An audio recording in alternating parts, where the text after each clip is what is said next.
थोड़ा कुछ फल या मीठा हो तो सीरियस, देखो कुछ फल मीठा हो तो हाँ ये चलो, ये प्रसादी चल रही है।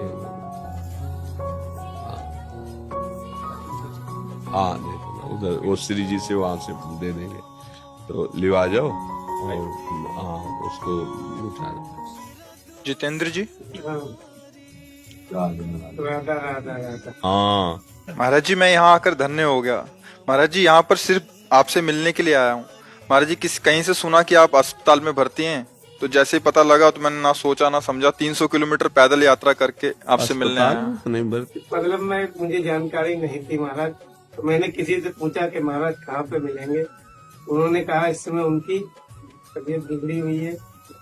मैंने तबीयत तो क्या है कि 18 साल से बिगड़ी हुई है। महाराज जी एक आपकी पुरानी वाली जो वीडियोस होती है ना वो भी वायरल हो हाँ, जाती क्या हैं। है कि अब लोग अब कुछ भी डाल रहे हैं, वो ऐसा सोशल मीडिया के जरिया से मैंने सोचा कहीं भी महाराज मुझे मिलेंगे, मैं वहाँ पे पहुँचूंगा जरूर। बड़ी कृपा हुई श्री जी की कि आप वृंदावन आए, आप दर्शन जब संतों के पास जाए तो उनको सुख देने के लिए नाम उच्चारण करें। जैसे उनका ना आपका नाम राधा राधा राधा राधा राधा, तो हमें सबसे बड़ी भेंट, सबसे बड़ा सुख अब हमें तभी आपको देखने की इच्छा होगी जब आप नाम उच्चारण करेंगे।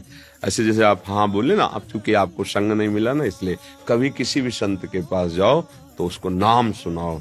जैसे देखते हैं ना सन बाबा जय श्री राम, बाबा राधे श्याम, राधा राधा, तो उससे हमें सुख मिलता है कि आपने हमारे आराध्य देव का स्मरण, तब आपको हम प्यार दृष्टि से देखते हैं। और आप पैदल आए इसलिए आपका स्वागत करते हैं और हम सदैव स्वस्थ हैं। हमारे शरीर को जो कष्ट है वो एक लीला है भगवान की लीला है। आपको दिखाई देते हैं बीमार आदमी है? बस एक नाटक चल रहा है, माया का नाटक चल रहा है, डायलिसिस होता है। देखो सबसे बड़ा रहस्य है स्वस्थ होने का आनंद। अगर चित्त आनंद है तो फिर सब लघु रहता है। अब हमें प्रियाजू के चरणों का आश्रय सहारा मिल गया है, तो हर समय मन उनकी कृपा से आनंदित रहता है। शरीर कष्ट में रहता है, डायलिसिस होते हैं, बड़ी दवाइयां हैं, बड़ा कष्ट है, पर वो सब एक बाहरी माया का नाटक मात्र है। आनंद है हमें। अस्पताल में भी भर्ती रहना पड़ा, ऑपरेशन भी हुए, सब दुनिया की चीजें, पर ये सब माया का नाटक है। आनंद है तो प्रभु के नाम में, रूप में, और उसी आनंद के बल से हम आनंदित रहते हैं और वही हमारे जीवन का परम लाभ है। नहीं तो अगर शरीर स्वस्थ है और आप गंदे आचरणों में, तो क्या आप आनंदित हो? क्या आप सोचो, देखो आप जल रहे हो, आप क्लेशित हो, आप अशांत हो, ऐसे ऐसे राक्षसी भाव एक दूसरे को मारे डाल रहा है, एक दूसरे को काटे, क्या है ये? तो आपका सद्भाव बहुत अच्छा है और हम यही चाहेंगे कि आप जब आए हो तो आप राधा राधा जपने की कोशिश करो और भगवान की कृपा के पात्र बनो। देखो संतों के पास किसी भी भाव से जाए, अगर हमारा ये भाव है ना कि ये भगवान है या ये पूज्य हैं भगवान के समान या ये इनकी कृपा, तो ज्यों ज्यों पग आगे बढ़े कोटिन यज्ञ समान, एक एक कदम में करोड़ों यज्ञों का फल मिलता है आपके भाव से। सामने वाला क्या है उससे मत देखो। हमारे भाव ही होते हैं, जब हम किसी देवता के या भगवान के मंदिर में दर्शन करने जाते हैं, वो तो विग्रह रूप में विराजमान है, पर जब जैसे हमारे भाव होते हैं, मेहनत करके गए, लौटते दूर से देखा, ध्वजा देखा, मंदिर एकदम आनंद हुआ, सामने गए रो पड़े, हाँ प्रभु प्रभु, हाँ मेरे प्रभु, वो प्रभु देख रहे हैं, उसका उसको फल मिलता है। ये जो आप साधना करके आ रहे हो ना, इसका फल है, अमोघ फल है। भगवान के दर्शन और भगवान के भक्त के दर्शन ये बराबर है। संत दर्श जिम पात अटट रहे। अगर हम भाव से ना, तो जब भाव से हम शिला में भगवान की भावना कर लेते हैं, फिर संतों में भगवान की भावना कर ले, मंगल है। खूब नाम जप करो, कोई नशा न करना, कोई गंदा आचरण नहीं, गंदा भोजन नहीं, तो जहां जाना है ना वहां पहुंचने का मार्ग प्रकाशित हो जाता है। माँ जी क्षमा कीजिएगा, एक और बात पे प्रकाश डाल दीजिए।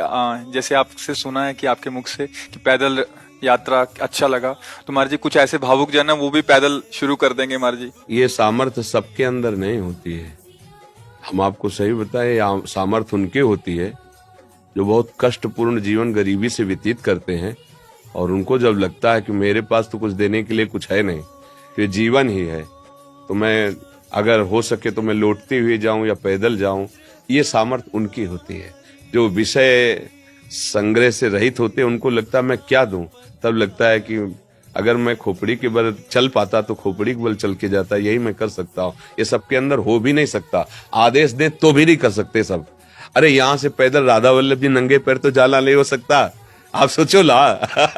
अच्छा, 40 कोस सैकड़ों कोस दूर से पैदल, ये उनकी बात होती है ना, जो गृहस्थी में रह के कष्ट सहते हैं और उनको लगता है मैं किसी योग्य नहीं हूँ, क्या दे सकता हूँ संत को, तो मैं पैदल चल कर जाता हूँ उनके दर्शन के लिए।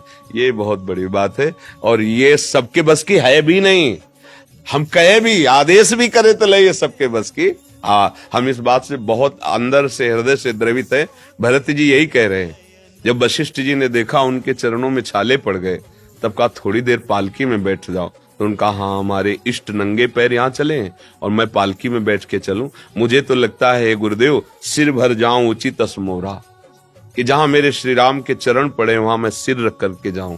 ऐसा ये तो सबके हृदय में नहीं होता, हम जानते हैं सबके हृदय में नहीं होता, ये विषय सुख भोगने वालों के हृदय में आ ही नहीं सकता। ये उनके हृदय में आता है जो दैन्य होते हैं और जिनके मन में है कि मैं क्या दे सकता हूँ।